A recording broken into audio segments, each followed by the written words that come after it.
Alô, alunos do oitavo ano, alô, alunas, muito bom estar aqui novamente com vocês. Olha só, nós vamos finalmente começar o terceiro bimestre. Quem diria, né, que nós iríamos passar aí um tempão tendo aula online e iríamos avançar tanto, infelizmente não presencialmente. Mas que bom que nós estamos dando aí prosseguimento ao nosso conteúdo.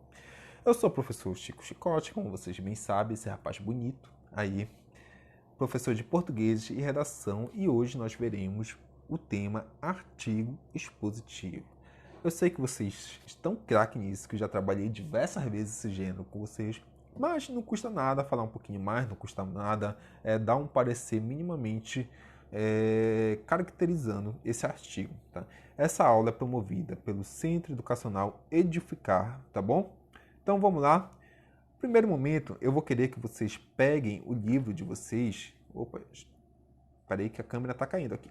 Peguem o livro de vocês e abram lá na página 103 que nós vamos ver em primeira mão o que o livro fala a respeito desse gênero, tá? Pegue também a apostila que eu deixei lá na escola na semana passada, referente a esse tema.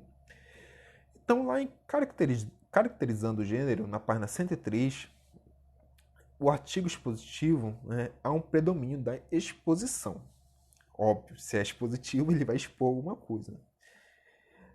E qual é essa exposição? É apresentação de informação. São textos, portanto, produzidos com o objetivo maior de informar leitores. Tá? Então, qual é o objetivo principal? Se cair isso assim na redação, qual é o objetivo na prova de redação? Qual é o objetivo principal? É informar leitores. Por isso, são muito utilizados em livros didáticos, tá? São também muito utilizados aí na área técnica, na universidade e assim por diante.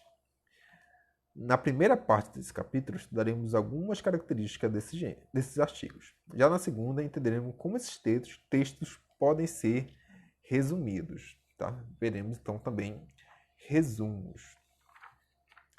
Então, olha só, já que a gente leu o que o livro nos diz, vamos agora aqui para aquele texto lá que eu deixei na escola de vocês, tá? Então, o artigo expositivo é um texto que visa a apresentação de um conceito ou de uma ideia.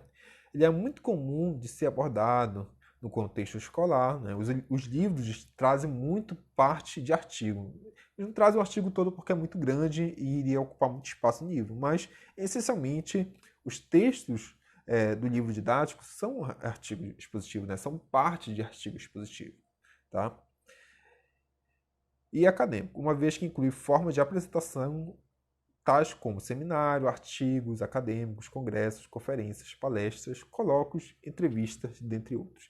Isso aqui tudo eu fiz na universidade, gente. Não se preocupem que vocês passarão no vestibular e será o gênero que vocês terão mais contato na vida universitária. É o artigo expositivo, tá? Para tudo lá eles pedem artigo. É término de disciplina, é para enviar para uma revista científica, é para ir para algum congresso, tudo, né? Então vamos lá.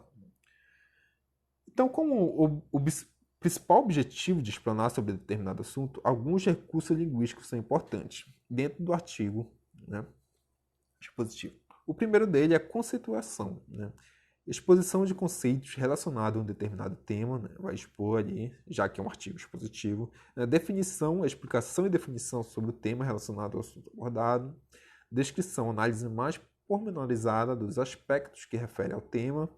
Comparação, relação entre dois ou mais conceitos distintos, que pode ser complementar. Isso aqui é um fato importante, porque sempre quando você vai escrever um artigo expositivo, sempre você vai comparar a algo que alguém já escreveu. Né?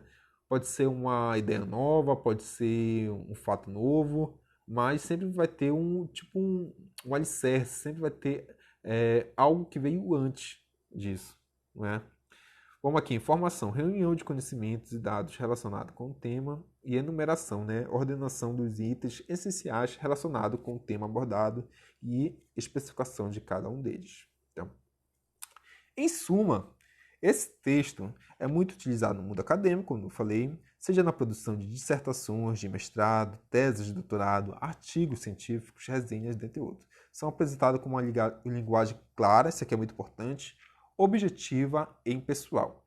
Clara, objetiva e impessoal. Ou seja, sem gíria, sem internetês, escrito na terceira pessoa e de acordo com as normas da língua. Por esse motivo, são evitadas expressões populares, linguagem coloquial, gírias, figuras de linguagem com redundância e ambiguidade. É notória a presença de termos técnicos da área, essenciais na linguagem científica e ainda verbos predominantemente no presente do indicativo.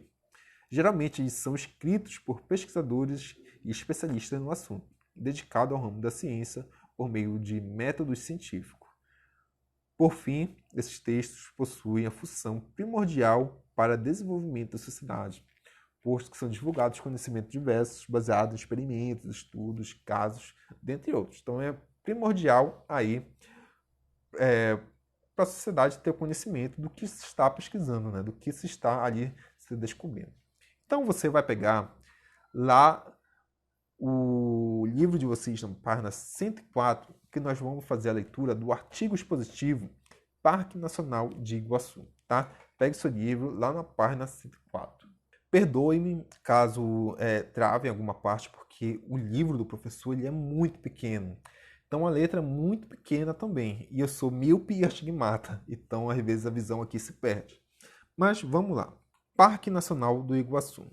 A área do Parque Nacional do Iguaçu, de 170 mil hectares, é parte do Grande Planalto formado por lavas basálticas na era Mesozoica, 140 milhões de anos atrás, quando a Bacia do Paraná foi palco da mais intensa atividade vulcânica do planeta. O derramamento de lava deu-se pelas falhas tectônicas e alternância de períodos úmidos e secos. Há milhares de anos determinou a fisionomia atual da região. As cataratas são formadas no ponto em que o rio Iguaçu adentra um cânion, resultando a falha tectônica e alargado pelas suas ações de água. O volume e a força são ímpares, tendo seu ponto alto na garganta do diabo. Eita, só pelo nome aí você percebe que por onde escoa o braço principal do rio, afluente do Paraná. O rio Iguaçu nasce da Serra do Mar, próximo à cidade de Curitiba, a 300 metros de altitude, percorrendo 500 quilômetros em direção ao oeste por um leito sinuoso e largo, marcado por inúmeras ilhas até concluir 28 quilômetros após as cataratas, com o rio Paraná já na Bacia do Prata, 90 metros acima do nível do mar. As quedas d'água, cujo número varia de 150 a 270, segundo as estações secas e chuvosas, desenvolve-se ao longo de aproximadamente 2.700 metros, chegando a ter, na época de cheia, vazão de 6.500 metros cúbicos de segundos de água. Meu Deus, é muita água, né, gente? O clima subtropical úmido, associado a altos índices pluviométricos ao orvalho dependido das águas em queda, acolhe a floresta pluvial subtropical caracterizada por massas arbóreas de indivíduos de grande porte associado a lianas e plantas epífitas, dentre as espécies caracterizadas da floresta subtropical estratificada, isto é, com alturas de vegetação distinta e espécies características. No dócil, com altura entre 15 e 25 metros, destacam-se o cedro, o louro, o ágico, o ipês, os paus-rosa, este último atingindo até 40 metros de altura, na faixa com alturas entre 5 e 15 metros. O destaque fica para palmitos e os fetos arborescentes xaxis. Junto ao solo aparecem as samambaias e as ervas, as bromélias, os cipós, as aráceas e as orquídeas também compõem a diversidade da flora. Além da floresta subtropical, o Parque Nacional do Iguaçu abriga uma área expressiva de mata de araucáias, uma espécie de pinheiro característico da região sul do Brasil, que, devido ao extrativismo intenso, hoje se encontra ameaçado. O parque abriga uma rica e diversificada fauna com destaque para a onça-pitada e outros como jaguatirica, o gato do mato, a anta, o tamanduá-colete, o búgio, a lombra e as arirânias, espécies em extinção apesar de não serem endêmicos. São animais característicos desse tipo de floresta. Encontra-se um grande número de morcegos, além de uma significativa avifauna, em que comparecem diversos tipos de gaviões, jacuticas beija-flores, papagaios, tucanos, patos, cerrudos, entre outros. Entre os répteis, destaca-se o jacaré de papo amarelo, espécie em extinção. É encontrado também uma grande diversidade de anfíbios, peixes, invertebrados, sobretudo insetos. Proteção. O Parque Nacional do Iguaçu é protegido por legislação federal, sendo administrado pelo IBAMA. A proteção da área é essencial para a manutenção da integridade física biológica de uma das maiores reservas de floresta subtropical do mundo. Sua biodiversidade, aliada à beleza cênica das cataratas do Iguaçu, constitui-se não só de um atrativo real, mas fundamental para sensibilizar o público para os problemas do parque, situado numa região de intensa atividade agrícola.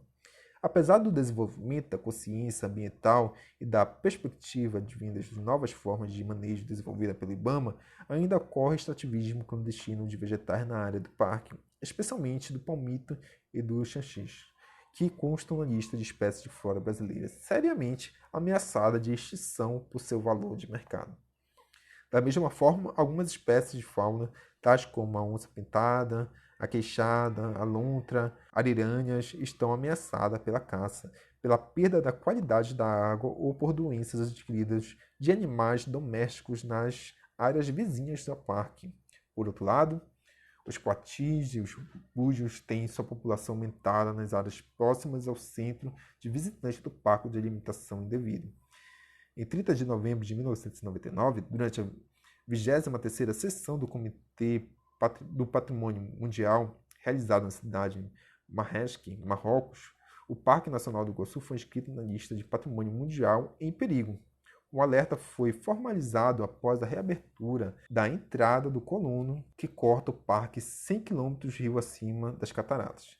Esse fato, assim como o incremento da atividade agrícola e o escoamento da produção local, coloca em risco a conservação dos ecossistemas ali protegidos, influenciando diretamente na qualidade de águas, na difusão de espécies invasoras, na disseminação de zoonoses e na fragmentação do ambiente ecológico da fauna nativa.